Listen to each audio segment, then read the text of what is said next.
Hello guys, good evening. Magigisa ako ng talbos ng kamote tsaka pichay.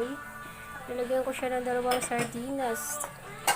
Tapos nakapagisa na ako ng bawang, sibuyas, tsaka kamatis.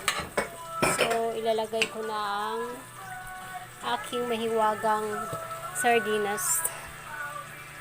Ayan, pinatay ko yung apoy para hindi siya matalsik. Takot ako sa mantikang matalsikan. Yan, bali 2 sardinas nilagay ko. Para mas malasa talaga siya. Mas maano yung lasa ng sabaw.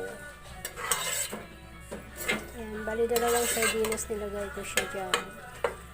Tapos, panuin ko lang siya ng kaunti. Saka ko ilalagay yung gulay. Yan ang aking sardinas. Ano na siya. Medyo kulo na. So, next is ilalagay ko na ang aking mga mahiwagang gulay.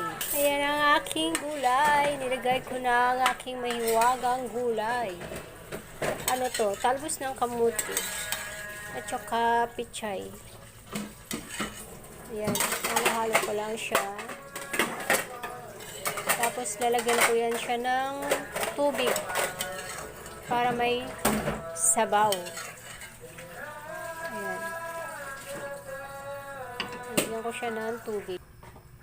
Ito na guys ang aking mahiwagang gulay na may sardinas. O diba? Sino nakakain na ng ganito? Ito ang mga paborito ko na ulam. Yan, yung mga ganito. Mas gusto ko yung mga ganito kaysa yung mga karne-karne. O diba? Mas more tayo. More gulay. Ayan, sarap. Ang sarap kaya nito. Sobrang lasa. Kasi 2 sardinas nilagay ko. Yan, kain po. Simpleng ulam. Masarap. Walang mas gusto ko pa yung ganito kaysa yung mga karne-karne.